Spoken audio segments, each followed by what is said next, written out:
Hello and welcome to this video about Kerberoasting. First, I'll dive into what Kerberoast is and what the sort of authentication protocol is. And then I'll go into unconstrained delegation, constrained delegation, and constrained delegation, or resource-based constrained delegation. And you can already sort of take it off from these pictures, what they mean. These pictures I'll take from Hack the Box, and I also did the module of Hack the Box.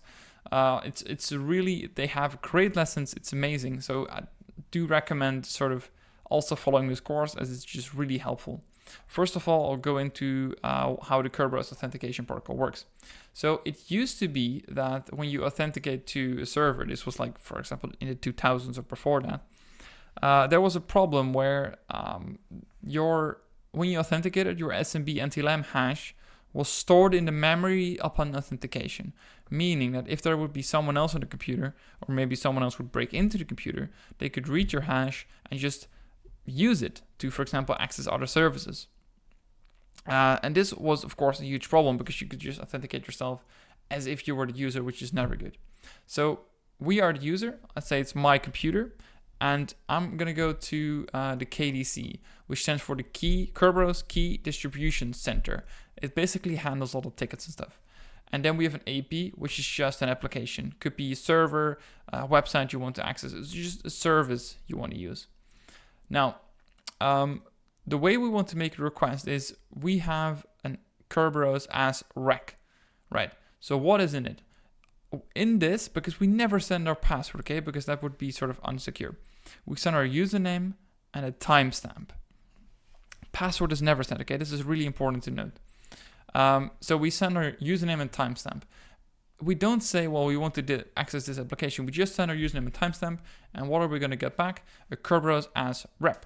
So this is basically saying, okay, you're legit. You exist in our domain controller. You're going to get a key. In this, there's a ticket granting ticket, which is TGT, and a session key.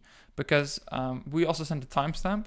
And this is going to be a session key. Most of the time, these keys are valid for a certain amount of time. Now, this TGT, it's important to notice, is encrypted with the KDC's secret key. We cannot decrypt it.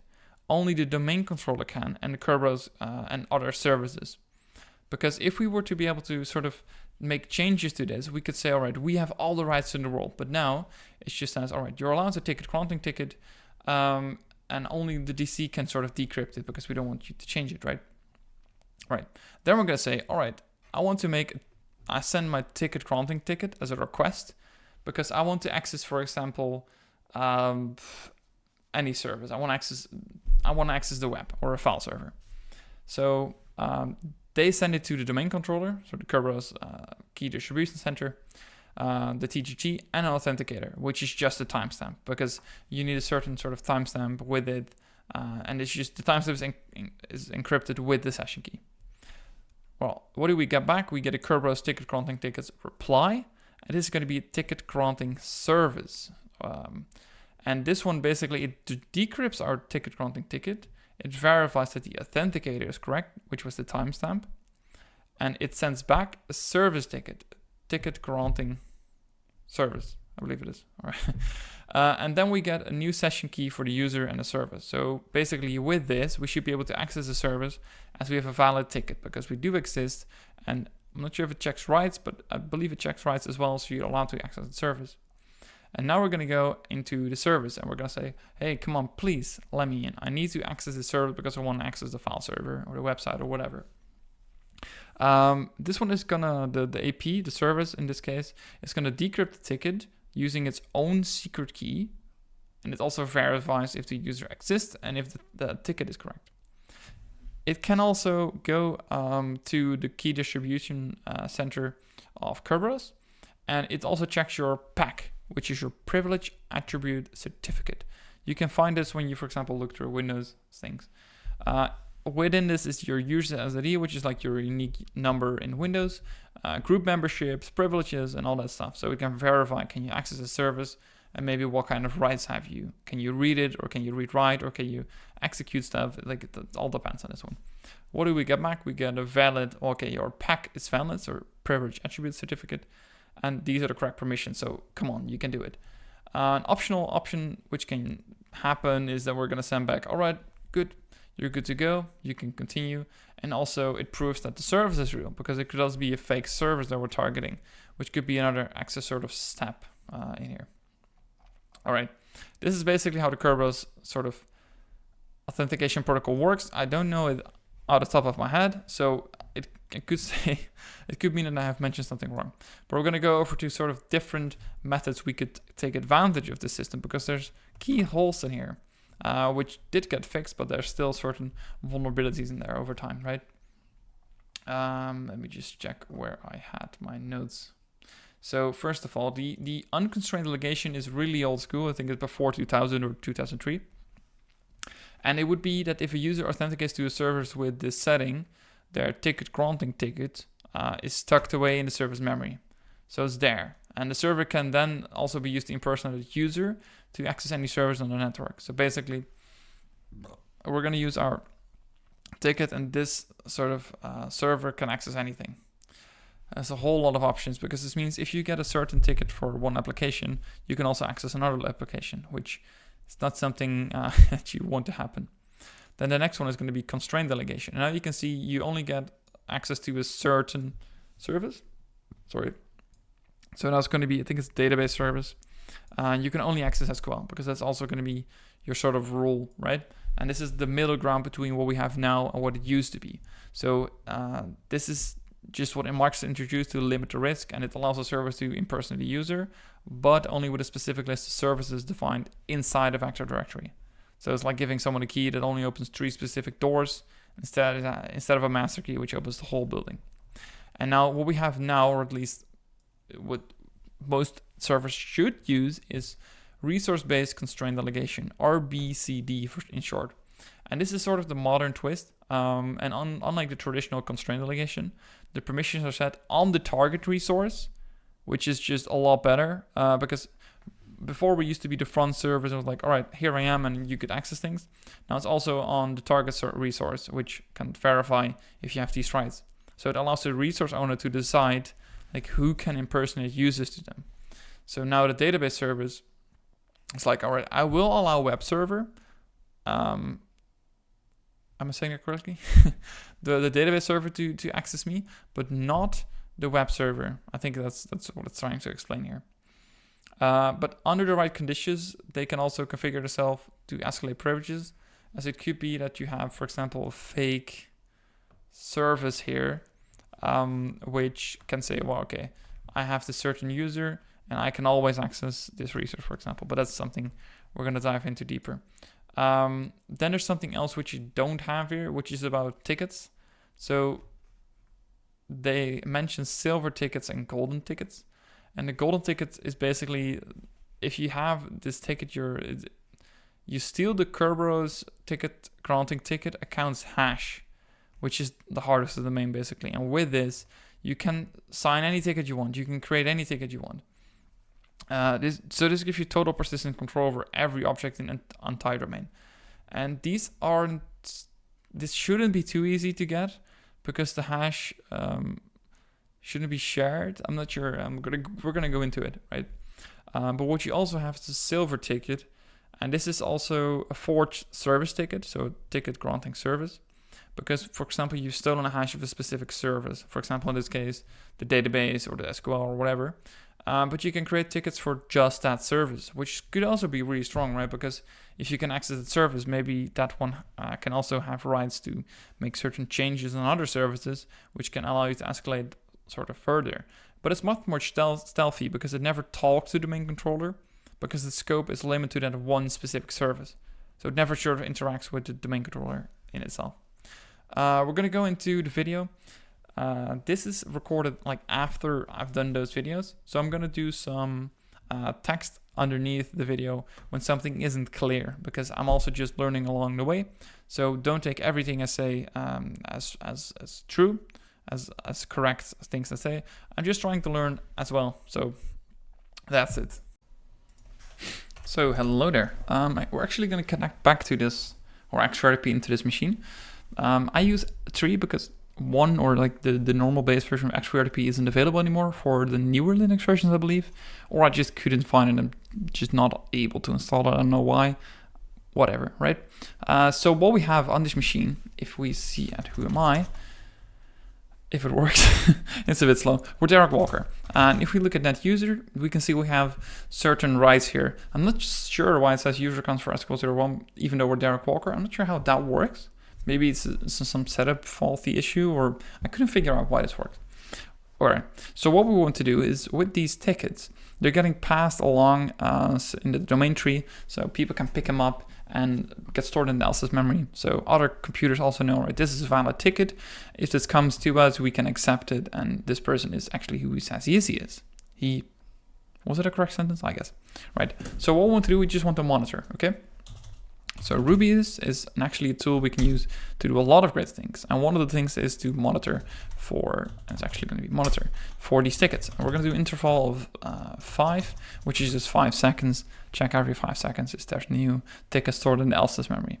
Then we're going to do no wrap, just because it's easier for copy pasting because it doesn't give any markup or whatever to these tickets. There's going to be 2 tickets in LSS memory, so people can actually authenticate to the SQL server, I think it is, or just that the Brian Willis server or ticket is known, I guess, maybe.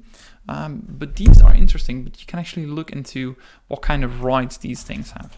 And but they're not that interesting. So for example, if we look at with PowerView to get domain group of the member identity Brian.Willis, we can see he's just part of a domain users group. Nothing special here. He's Brian Willis because he's here. And we can also see Derek Walker, which is just me, because I just made a call. I think it's, for some reason, it does sort of do that. I don't know why it does that, okay? But we want to have sort of way we can have the DC to actually also show its tickets to us. One way we can do this, if we do inline fright.local, which is going to be the username, and then, oh, this is horrible writing. Let me do it again. Inline fright.local. Sorry. It's going to be the DC, so inline fright.local right here. This is going to be the target, which we're going to try to sort of de-authenticate, I guess it is, or just say, all right, here I'm the printer. If you want to give your ticket, so you know where I am, or something like authenticate to me, and then we can work with it. I'm not sure. You also have to use SQL01 that inline fright.local, and if we do this, we do see, or we should see, a domain controller ticket appear right in Rubius, which is amazing. So we can actually stop it because this is the correct ticket, and otherwise it's just going to get confusing.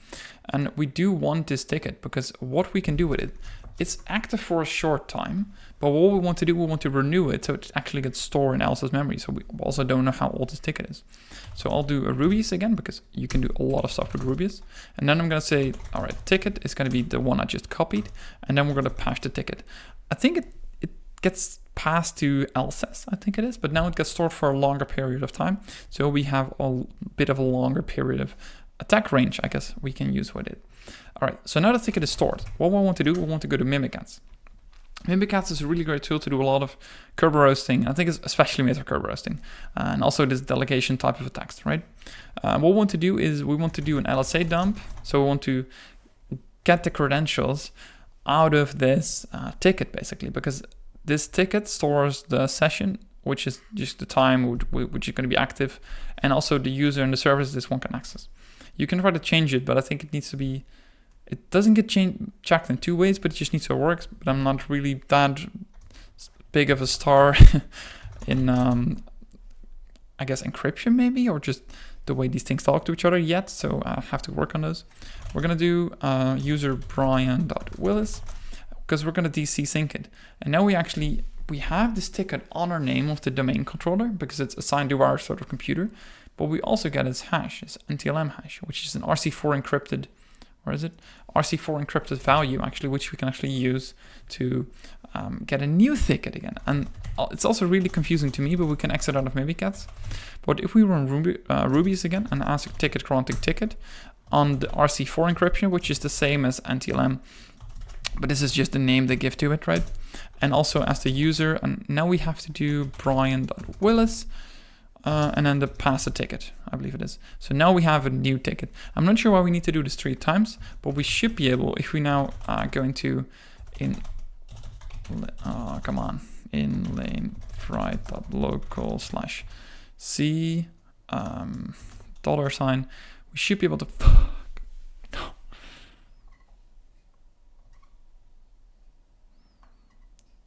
I was hoping to just be able to now actually do stuff as this user, but for some reason we don't. Let me just try something else. Maybe it's because of the C share. We actually have to be in the shares directory, so maybe that's different. So maybe if we do shares. Oh, thank God. We're not able to access the C share, but we can actually see other shares, which is amazing because if you want to find the flag, it's going to be inside of, where is it? Marketing, and then we have the flag.txt. And what this does is you can basically just do stuff on the computer as if you're the DC, the domain controller, which is really amazing. So this is unconstrained delegation as a user, I believe it is. As our computer, I guess. I'm not even sure what the difference is, but this is the first method. So welcome to unconstrained delegation based on users.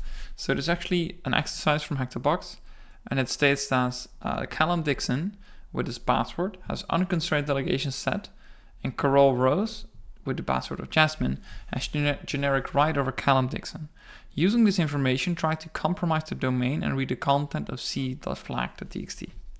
All right, so what do we sort of get out of this? And if we see that Callum Dixon has unconstrained delegation, so services can act on behalf of a user or a computer to other services, and Carol Rose has generic right over Callum Dixon. So Callum Dixon can just be a person or a service name. It's just a service principal name.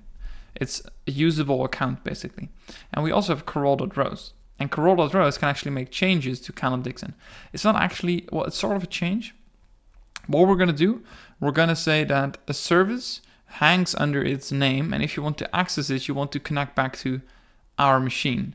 So we actually, because we have unconstrained delegation Callum Dixon, receive its ticket because this user can act on behalf of other people, such as the DC or the SQL server. And we can actually see this ticket routing ticket, which we can actually use to, for example, get this flag.txt. So this tells us two things again. There exists an account that is allowed to receive delegated Kerberoast credentials, which is Callum Dixon, and we have permission to modify that account, which is Carol Rose. So our entire attack is it's about forcing the domain controller to authenticate to Callum Dixon, so we can actually just capture the Kerberoast ticket and get into it. So there's actually a great tool set which we can use here, which is going to be the Kerberoast Relay X. I'm not sure what X is, but whatever. And what we want to do first, this is just one example of the way this attack can work. And I've actually prepared the commands because they're pretty long, I guess you could say, for typing me out. So it's going to be DNS tool. This is to create fake DNS service.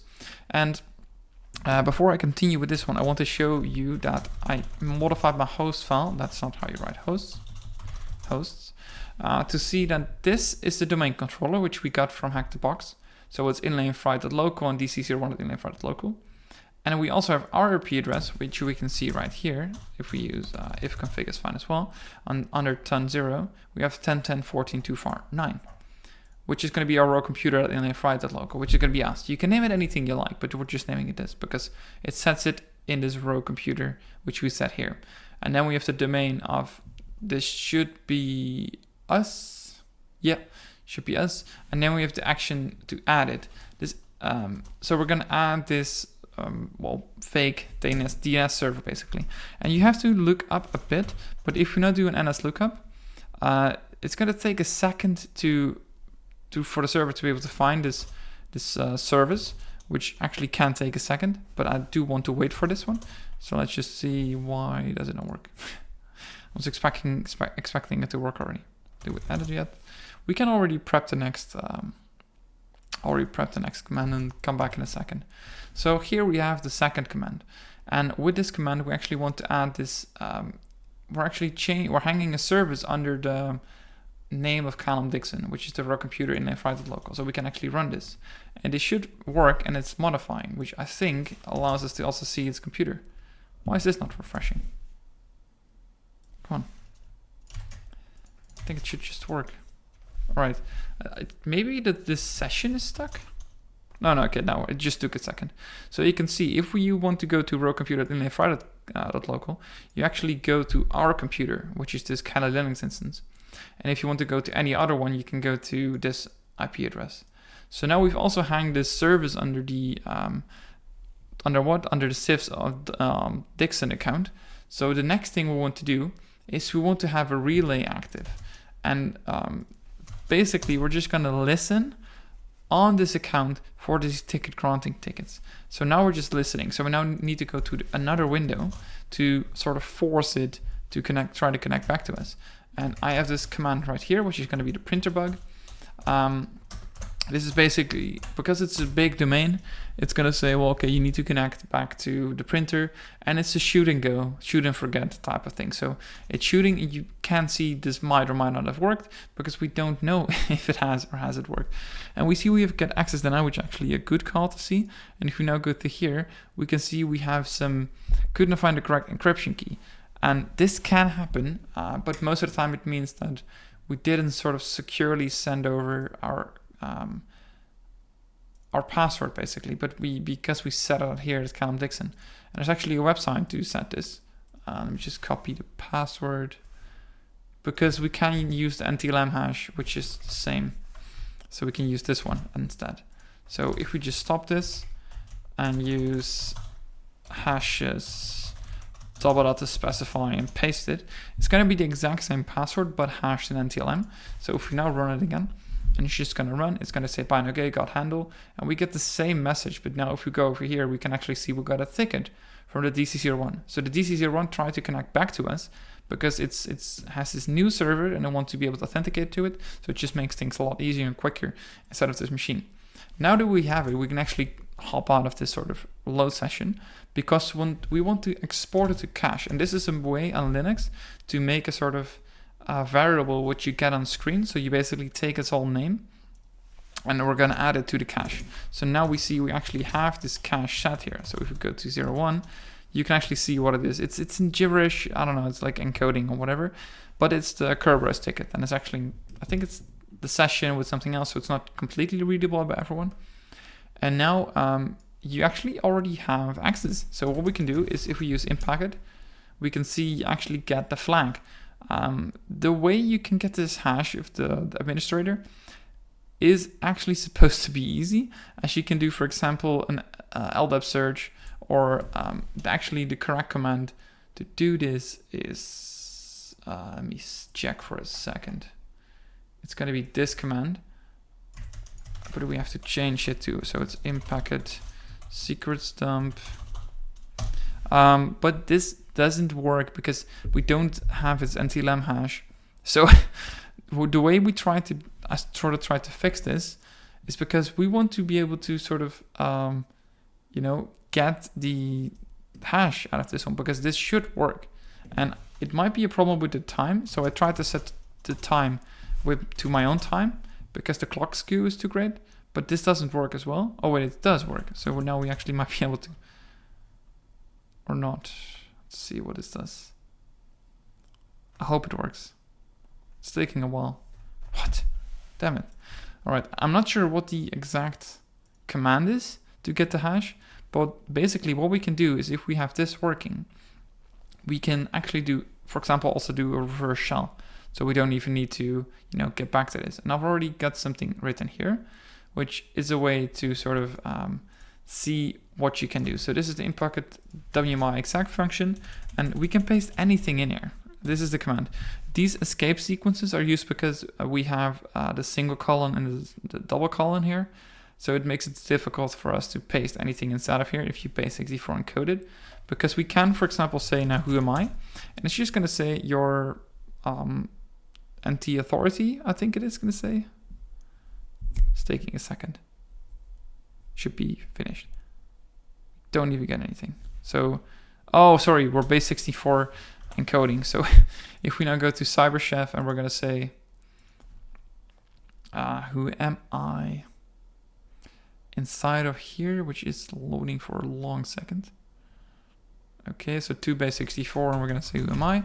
We're going to have to strip it of its values here, and we go back and we're going to say You do this in the meanwhile. In the meanwhile, I want to go to reverseshell.com because I have set my IP address and the port I want to listen to.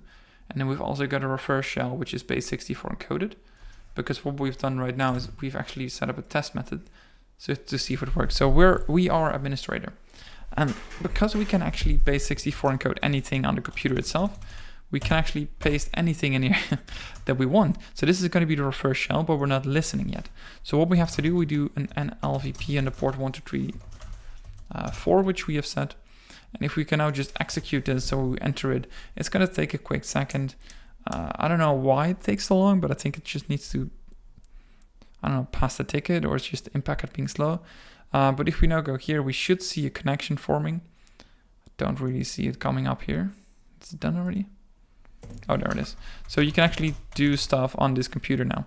You can also import Python so you get a better shell. You can type flag.txt. You can make, you can touch test.txt, and that's not a, how do you create a file in Windows? I guess Notepad, but it's going to open it up on the computer under that account. So you probably don't want to do that as it opens it up in the terminal or like the UI version, which is not good.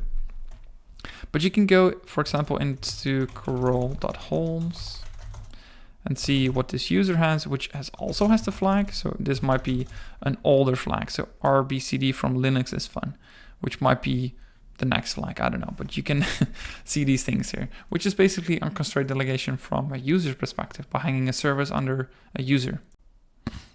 Hello, here we are connecting to the Windows machine because we are gonna do a constrained delegation attack from a Windows machine.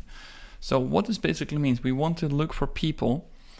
Well, this is one of the ways to do a constrained delegation, where we have impersonated as any user. So basically, if we can impersonate ourselves as, for example, the admin, which has certain rights to a specific resource, we can try to grab these things, which does mean we only have rights to these resources. So it could mean that you've got me, who wants to get a remote desktop on the admin's computer. We could try, but there's different services on Windows. And with constrained delegation, there's certain services which the account has access to. For example, SQL host, maybe terms SRV is one, I think, and terms SRV is a certain thing where you can go, for example, remote desktop into a computer. But CIFS is something like common, file share, which is an older version of Windows, which you need, for example, if you want to be able to execute P as exec, to have a command line interface, because that's going over SMB. I'm not really sure how all these things work, but what I'm going to show you is just one of the ways we can try. So first of all, I'm inside of tools and I want to import this PowerView script because it's really great at PowerView PS1 at just giving us insights into how these things can work. All right, this can happen. It means that our policy is set that we cannot execute script. This is something we can actually change locally as well. So I'm just going to say yes to all. I don't know. And what we're doing is we're going to set the execution bypass policy to, execution policy to bypasses. And it's only for this session as we set the scope to the process, which is this terminal basically. So what we're going to do, we're going to import the module, and I'm not sure why it's not working properly. Where's the module? And now we should be able to import the module. The first thing we want to do is, off the domain computer, we want to be able to see what we can access, what we're allowed to access as that user. And it's really slow for some reason. So let me just, why is it not working? There we go. All right. And what we see here is a bunch of things, and you're looking for trusted to auth for delegation. Basically meaning we can actually authorize as ourselves, or basically pretending to be that user, to say, all right, I'm this user, give me a ticket, which me in this case is like the actual person, even though the computer thinks me is, for example, the DMZ or the DC, or could be anything. And you can try to delegate your permissions like further up the chain using this. Right, so one way we want to do is we want to execute mimic-as, and this is just a command. I'm going to go over it in a second. And now we get all the stored hashes in else's memory. So these are all stored, so when you want to connect, for example, to the printer, you just give it your NTLM hash, and it's a certain way these things are connected to. And you can see all these else things. And for example, if we start at the top here, just going to do this one, authentication. So we have the primary, so DMZ01 on domain inlay fried with the NTLM hash, which is RC4 encryption, which is basically the same as the Kerberos key right now. And you can see also interactive from to. I'm not sure what these sessions are, okay? But you can sort of guess your way. You want to look for certain high value assets which we can try to abuse. So one way we want to do is, for example, with the DMZ01, I don't know if you can just grab anything. So let's just try it, right? So I'm just going to grab this DMZ01. And what we want to do is we want to go to Rubius now. So if we have Rubius tool, we want to do S4U. And S4U is actually a legitimate Windows process called S4U to proxy. So service for use to proxy. So it provides a service that obtains a service ticket to another server on behalf of a user. Basically, when a website wants to get access to a server, but it's not, the user doesn't have rights, it can request it on behalf of that user, sort of, so the user only has rights to certain things.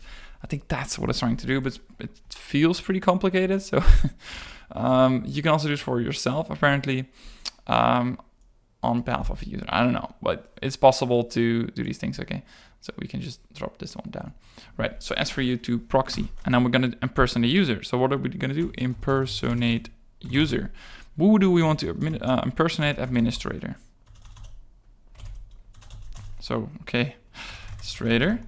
Right, and then we have the MSD SSN PN. I had to look this one up pretty quickly, but it's the certain attribute which is MSDS allowed to delegate to SPN.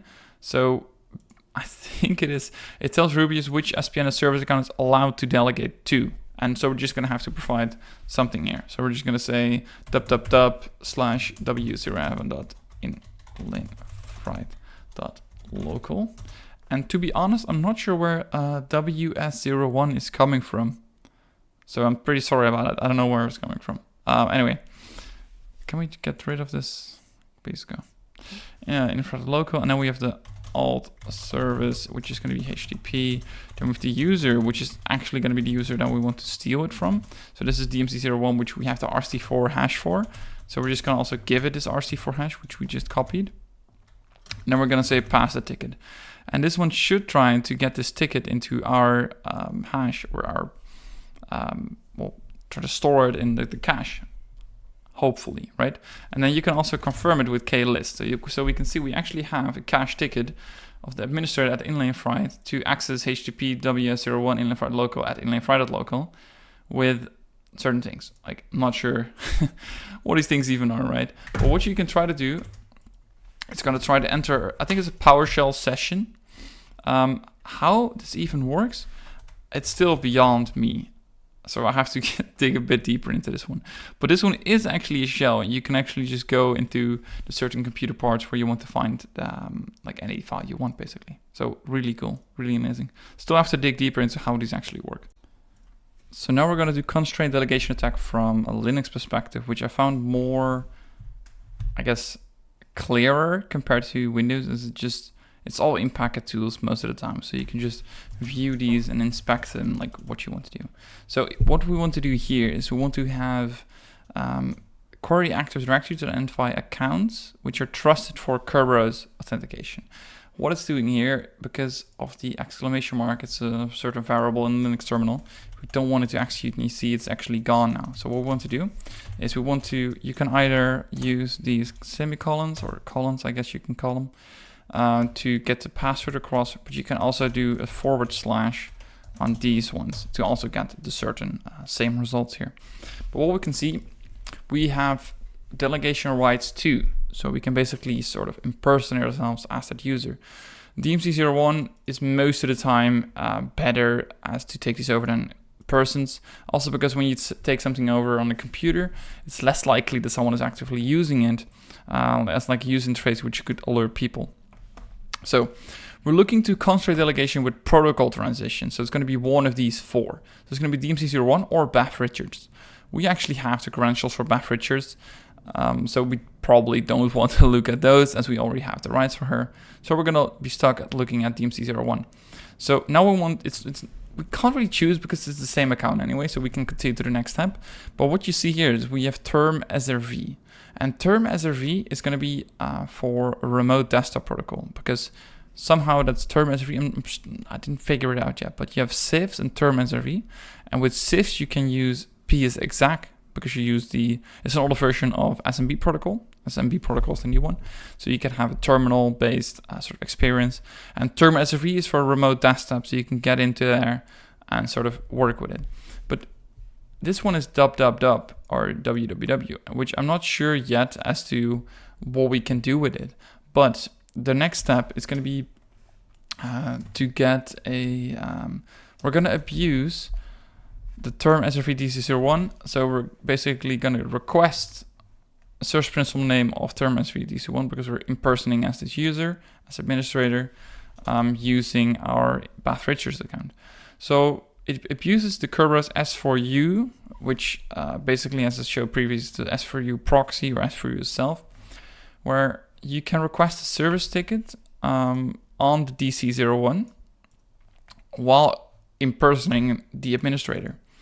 And it only works when it's delegatable, I guess, which we have just seen here. So we have a clock skew to grid, which is a shame, because what we now want to do is to look at date. It's 3/24/7, but we don't know the date of the DC. And because the tickets work with, I think, max an hour, could be more, we have to sort of sync these things. So what we can do is NTP date to inline fry.local, which is something we can use here. And if we now look at date, we can see we skipped an hour. So we were basically an hour behind, basically. And now we can try to do the same command, and we see we can actually get a ticket here saved.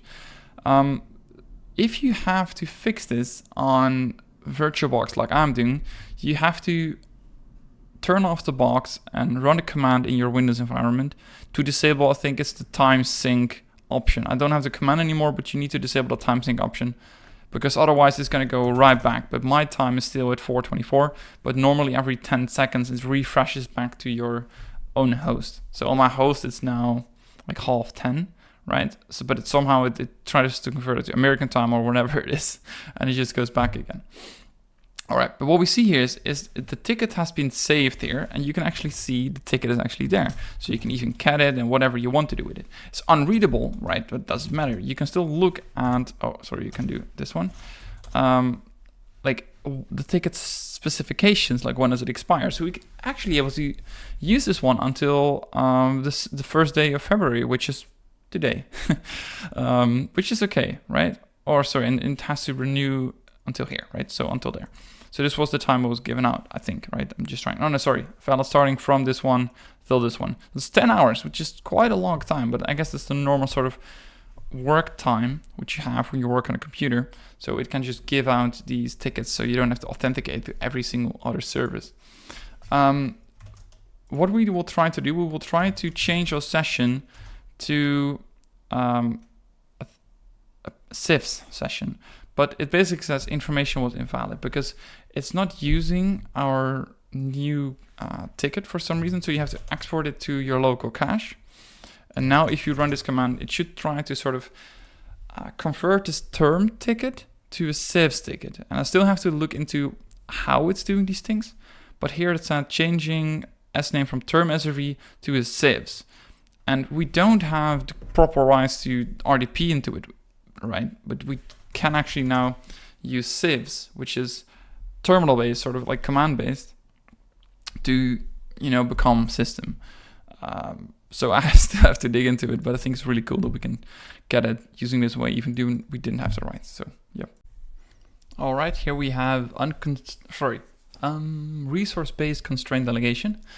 It has a script here, which you can see on the screen, which looks for required access rights. So what are these rights? It could be generic right, generic all, right property, right DASL, basically for Carol Holmes on DC01. And it's also said under allowed to act on behalf of others, identify property on a computer, which she has said basically. But we might have the credentials to Carol Holmes. We actually need a proper way to sort of get these, get system basically, right? But how can we do it? Because with unconstrained delegation, resource-based constraint delegation, it's also the service which can basically be configured to allow certain types of accounts and stuff.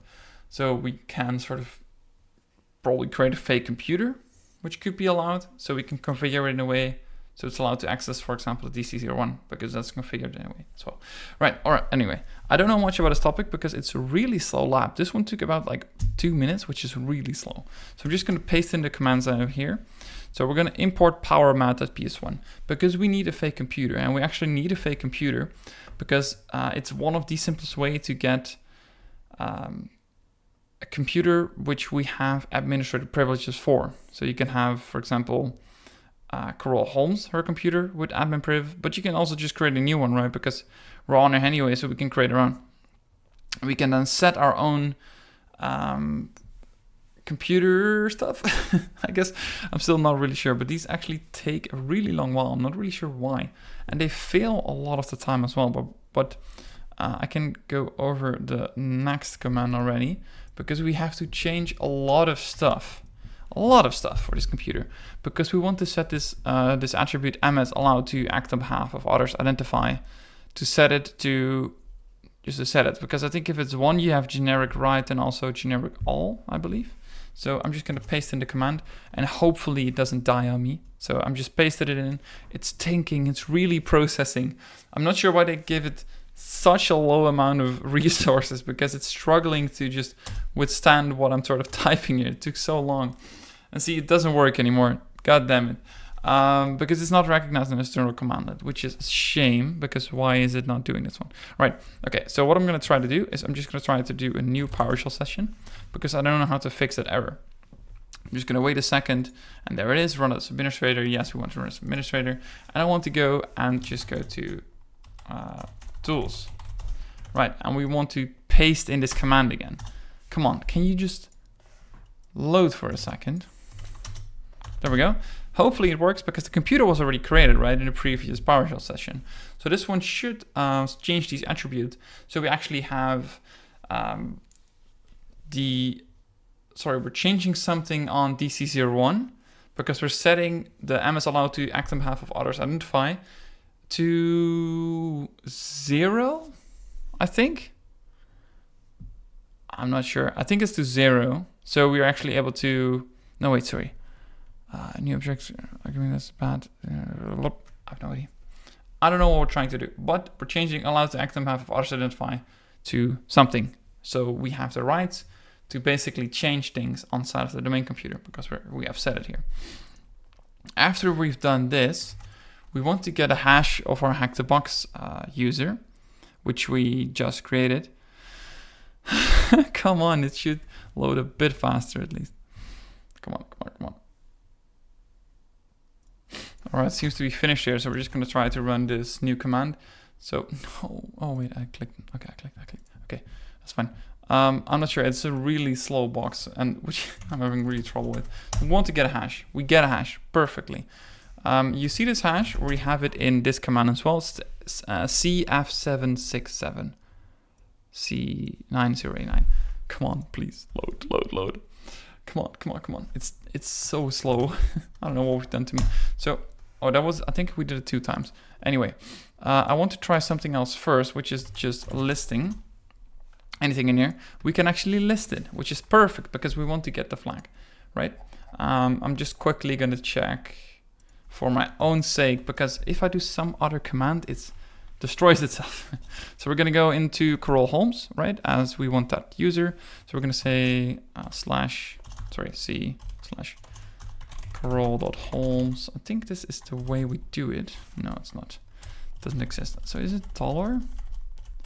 Might be. There we have it. And then we have flag.txt. And then we want to type it. That's not how you write type. No, come on. There we have it. Okay, cool. Because if you do klist, you can see the ticket we have here. So we have an admin ticket, which actually allows us to do these things. But for some reason, I had a previous time, it broke every second I tried to do this. So here it is. So here we are with resource-based constrained delegation from a Linux perspective. And this one just works a lot better because you're in the Linux environment. there's no lag between RDP sessions, and I just prefer this one a lot more. So the way this attack can work is if we are allowed to create a computer, we can basically create a new computer when we have like credentials of an admin or Active Directory users or domain user, I guess, like Carol Holmes. So what we'll do, we'll just run it as Carol Holmes and have the password here. Do I have the password? Right. And I just created it and I don't want to reset the domain because it works, right? So it already exists. And because with this computer, we can actually set the allowed to act on behalf of other identify attribute on the domain computer, because this one has delegation set. So we can, like this allows resource-based constraint delegation for the computer hack the box. So let me just grab the command here, which is going to be impact rbcd remote-based constraint delegation. I think it is, right? I'm not sure. So it cannot modify it, right? Because we just added it. So this is going to be our user 4103. ActiveBox can already impersonate users on DC01. So we already can impersonate users. So what can we do? Well, when we can impersonate users, of course, we want to get the administrator hash. So we get the administrator hash and we have its cache ticket here. And you basically want to export this ticket so it gets used instead of klist, which you can see here. And we can see we have the civs DC01. Is this for administrator? I think so. Probably, right? Just created 633. Yeah, we just created this. Okay, cool. And then we can use Impact to actually get access to the machine as this specific user, as admin, because we got his ticket, so we can actually use it. So you can just see you are administrator now. This is cool, but if you cannot create a computer, we have to use another attack. And I don't know the scripts, and I'm really hungry, so I'm just gonna show you the commands here. So if you're not able to create a computer account, you can still perform it when we can reset a user's password. So what we see here is you need to get the empty hash. Then you need to get this ticket granting ticket for this account with the hash, of course, because you have it. And then you get this one. So you describe ticket, Beth Richards with our cache ticket, which of course you can't see now. And then we have its ticket. So we can basically impersonate anything. And now we have to change the password of Richard. So we have its new password. And we can just use this ticket to impersonate administrator. It's basically the same attack, because what we did here is we did, let's see, we just, because we're allowed to impersonate as that user, we just abuse the role where it's improperly set, right? And we can just use it. But with this attack, right, you cannot create a new computer, so you have to change the user's hash, and you get a ticket granting ticket, so you can change its password, and then you can impersonate any user. So it's that allowed to act on behalf of others identify attribute which is set, which allows us to make this attack possible. So welcome to getting the golden ticket for, well, on account, so we can access anything on a domain controller. So a ticket in general is just a sort of cryptographic way of saying who you are. And for example, it's most of the time the time and with certain rights you have, and it's encrypted with a certain key. It could be Kerberos, and if Kerberos has encrypted your key, you have chance of getting a golden ticket. Well, it's not a chance, there's a way you can sort of abuse it. So if it's signed by the Kerberos, the KRBTGT, the Kerberos ticket granting ticket, you have basically rights to any single like service or computer on the domain, because anything that's signed by it is generally trusted by default. I'm not sure if I'm saying it correctly, but this is the way it could go, right? There's going to be a golden ticket and a silver ticket. I will get into the silver ticket later, but a golden ticket is, you have the hash, the user to impersonate, and also the domain SID, which we're getting right now, which just takes a second, and also the domain name. So what we now need to do is we need to open up Mimikatz, because we want to have this DC sync, which we want to run, and it's not pasting, which is a shame, because then I'd have to type, or I'm just going to try it again. There we go. So this one doesn't work. Why? Because we don't have the necessary rights on this user account. So what Hack the Box has done is they have just given us the hash, so we can actually continue, because this could be a hassle in, like, I guess, the real world, I guess you could say. So what I'm going to do, I'm just going to copy this bit right here. So this is what you'd normally use. You want to create a golden ticket, and I'll show it in a second, but generating a silver ticket also is called golden, but you have certain name you give to it, right? Because we give the SID of the domain here, which should be this one. So we just have to change it. Sorry, let me just... Oh, please, I don't want to. No, it doesn't delete everything. Oh, okay. All right, this one. Right, like this. No, like this. Right. We want to impersonate administrator with this hash. This is the hash we got from Hack the Box. It's actually, wait, it's different now. That's weird. All right, let's just provide a different hash. It's really slow, so I'm just trying to, we cannot delete everything with control delete. All right, this one. And then we want to pass the ticket. So let's see if this runs. It's gonna take a second. And it says golden ticket granted for us, basically. So now if we exit out of this and we do a K-list, we can see we actually have the administrator ticket, even though we still are our own user Hack the Box student, which is amazing because this means you can list any share, or you can even, for example, access the domain controller now as actually the administrator, just so you can see your administrator on the domain controller, which is basically like anti-authority. So what I'll do here is I'll show you how we can actually get the golden ticket on, like, through a Windows sort of interface. So I believe, in my opinion, this is a bit easier compared to doing it on Windows, but whatever. So what we want to do is we want to check if our host file matches the one we've set above. So it's 3.5, right? 205.3.5. And we can see it's a different one because it's easier this way if we just set it. So for example, now if we ping in a fry.local, we can actually ping the IP address we just set, which just makes things a lot easier. Right, next thing we want to do is we want the same things. We want the domain name, the domain SID, the hash of the user, and the user you want to impersonate. So one tool that will run is in-packet lookup SIDs. This one can take a second, but we've got certain rights here, which we've gotten from Hack the Box. So you would need a valid account to sort of get access to the machine, but normally you would have X3RDP on this one. Why is this? Am I doing something wrong? Okay, I guess sometimes it just doesn't work. Right, so we've got the domain SID, which is this bit right here, which it showed. And of course, it can also show other users. Most of the time, 500 is administrator and 501 is guest, which is actually something which is could be help you in certain certifications where they ask you this. Next thing we want to do is if we've got this sort of, right, the SID and also the person we want to authenticate as, right? We want to create this golden ticket, and you can do it with in-packet ticketer. And now we need the hash of the certain account. Again, we don't have it, but we got it from Hack the Box, which is a bit of a cheat way to do it. We've got it this way. So let's just, you would have to do a DC sync or find it in the NT-dits file, or maybe in the, like on Linux, it's shadow where you can find these hashes. So that's just one of the ways you could do it. We just have to check if this one matches, but I'm just going to copy it because it's 5.6 and this one is 5.6 as well. So I'm just going to assume it's correct for now. And we want to impersonate administrator. So now it's actually saying, well, okay, you actually got a ticket, right? Here it is. But if you now look in K-list, there's nothing because there's no credentials. What you have to do first is you have to export it.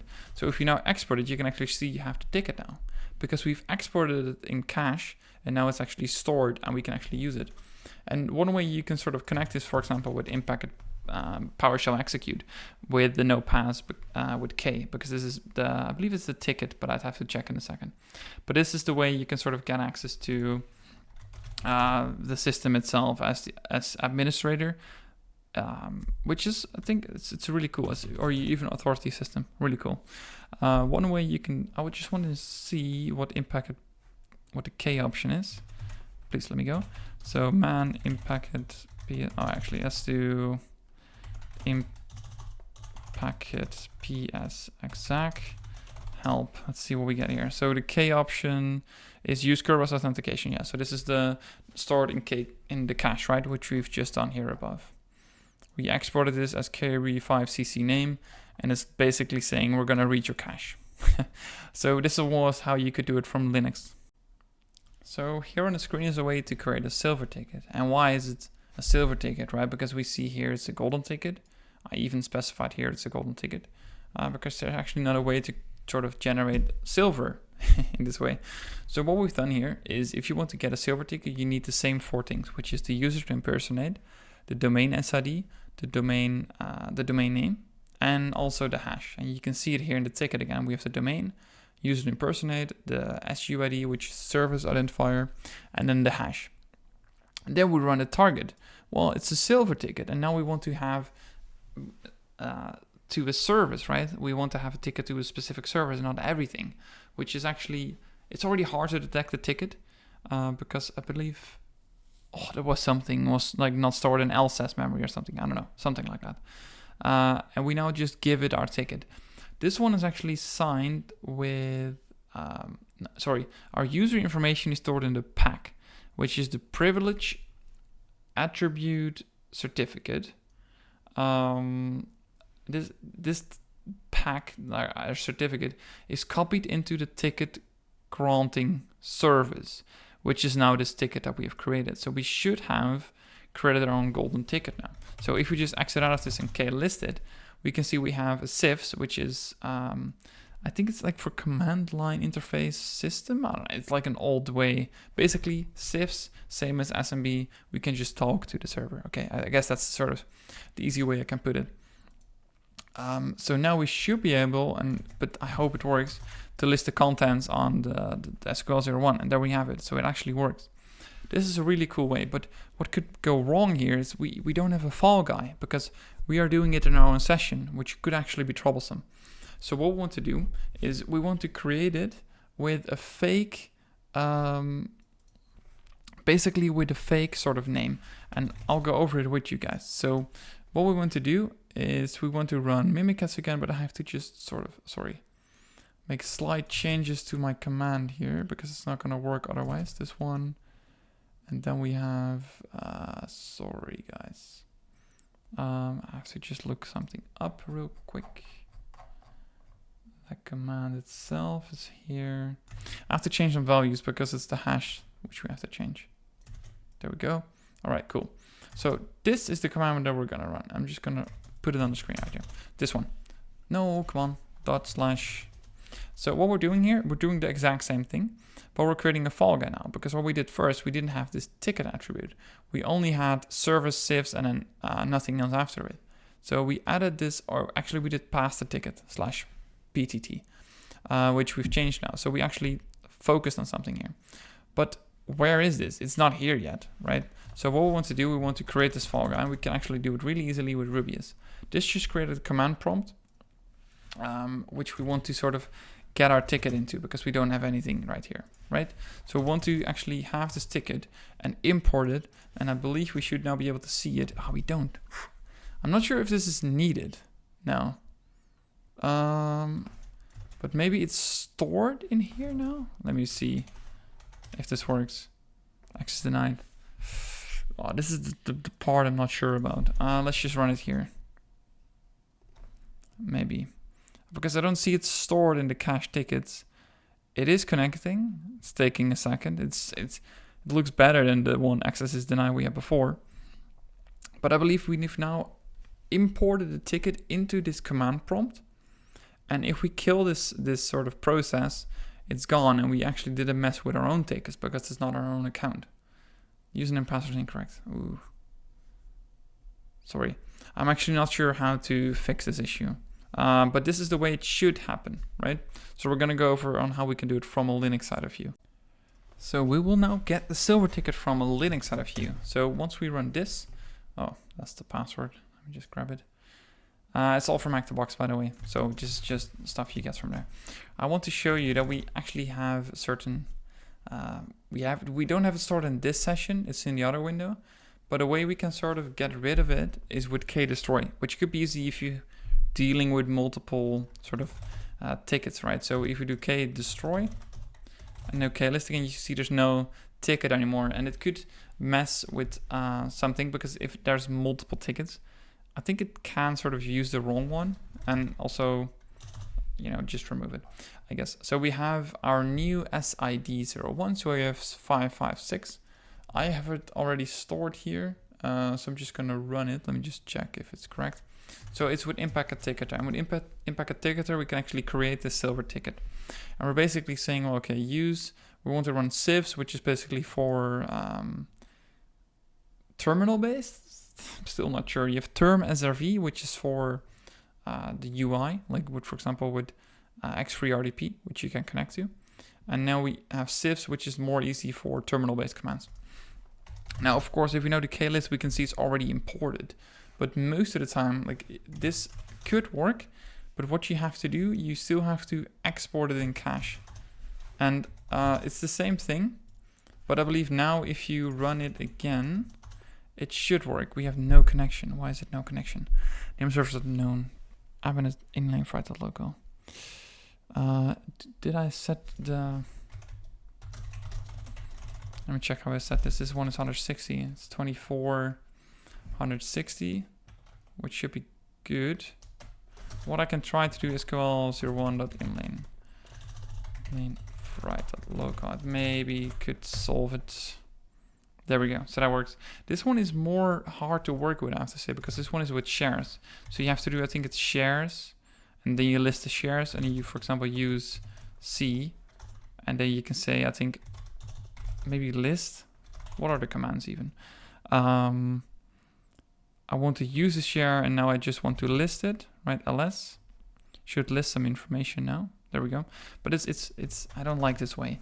What I prefer is using psexec, which is power share execute. So you're basically, they're going to upload an executable. It's going to get removed once you exit out of it. So don't Control C because it doesn't remove it.